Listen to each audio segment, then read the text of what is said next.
হামের যে পরিস্থিতি, যদি গত সরকারের ব্যর্থতা হয় তাহলে তাদের বিরুদ্ধে ব্যবস্থা নেওয়া উচিত কিনা? গত সরকারের সময় এটা একটা খুবই কোনোভাবেই গ্রহণযোগ্য না যে গত সরকার দায়িত্বহীন, যে এরকম দায়িত্বহীনতার পরিচয় দিল বিশেষত শিশুদের জন্য। শিশুদেরকে এরকম একটা ঝুঁকির মধ্যে ফেলে, এবং সেখানে যত রকম টিকা ছিল, শুধু হাম না অন্যান্য টিকাও বন্ধ ছিল সেই সময়। তার ফলে শুধুমাত্র হামে তো আমরা সরাসরি দেখতে পাচ্ছি, এবং শিশুরা এইভাবে যে মারা যাচ্ছে, এটা তো দায়িত্ব তো নিতে হবে কাউকে না কাউকে, এবং সেটা সুনির্দিষ্ট করতে উনি যেটা বলেছেন খুবই আমি তার সাথে একমত। যেটা যার জন্য যারা এর জন্য, এটা তো সুনির্দিষ্ট, এটা তো কোনো প্রাকৃতিকভাবে মানে ইচ্ছা নিরপেক্ষভাবে তো হয় না, এটা তো একটা সুনির্দিষ্ট দায়িত্বহীনতার কারণে হচ্ছে এটা। এবং তার ফলে এটা তো দৃষ্টান্ত স্থাপন করতে হবে যে কারা এর জন্য দায়ী। গত সরকারের সময়, অন্তর্বর্তী সরকারের সময় অনেকগুলো ব্যর্থতা আছে, তার মধ্যে সবচাইতে বড় ক্ষতিকর এবং ব্যর্থতার জায়গা হচ্ছে এই স্বাস্থ্য খাতে।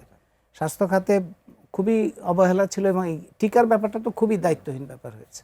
আমি মনে করি যে এই সরকারের শুধুমাত্র স্বাস্থ্য না, অন্তর্বর্তী সরকারের অনেকগুলো দিক আছে, এবং সেটা ভালো হোক খারাপ হোক, সরকারের দায়িত্ব, এই সরকারের দায়িত্ব যে অন্তর্বর্তী সরকারের একটা পর্যালোচনা করা, একটা শ্বেতপত্র প্রকাশ করা।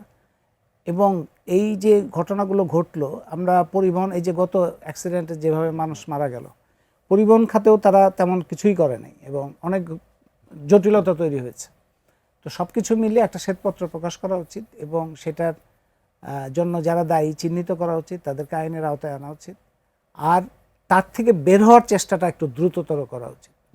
বের হওয়ার চেষ্টাটা যদি যথাযথভাবে না হয়, মানে স্বাস্থ্য খাতে বিরাট ব্যবসা বাণিজ্য হয় মানুষের জীবনের বিনিময়ে। আপনি ধরেন অনেকগুলো ভবন দেখবেন যে হাসপাতাল ভবন, কোনো কাজ হচ্ছে না।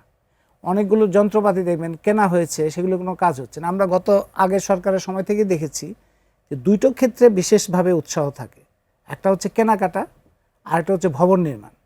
মানে এই দুই কাজে আমলা কিংবা নীতি নির্ধারক এবং কিছু ব্যবসায়ী, তাদের একটা জোট থাকে, এবং তারা এগুলি পুশ করতে থাকে। স্বাস্থ্য খাতে এটা ব্যাপকভাবে হয়েছে। অনেক যন্ত্রপাতি আপনি স্বাস্থ্য খাতে দেখবেন যে জরুরি যন্ত্রপাতি এখন পর্যন্ত বাক্স থেকে খোলা হয়নি। অনেকগুলো ভবন তৈরি করা আছে, ভবন ব্যবহার হয়নি, কারণ তার সাথে সম্পর্কিত লোকবল তৈরি করা হয়নি। এই যে বিশৃঙ্খলা, নৈরাজ্য স্বাস্থ্য খাতে, অন্যান্য খাতের সাথেও তার একটা সঙ্গতি আছে। এই যে নৈরাজ্য, এই নৈরাজ্য থেকে বের হওয়ার জন্য তো চেষ্টাটা করতে হবে। আমরা কিন্তু এই সরকারের প্রতিশ্রুতি দেখতে পাচ্ছি, তারা একটা টিকা দেওয়া শুরু করেছে, কিন্তু স্বাস্থ্য খাতের এই যে নৈরাজ্য কিংবা এই যে দৃষ্টিভঙ্গি, এগুলি থেকে বের হওয়ার জন্য যে ধরনের উদ্যোগ দরকার, দৃঢ়তা দরকার এবং পদক্ষেপগুলো দরকার, সেগুলি কিন্তু আমরা এখন পর্যন্ত অপেক্ষায় আছে সেগুলি দেখা। সেগুলি এখন পর্যন্ত আমরা স্পষ্টভাবে দেখি নাই।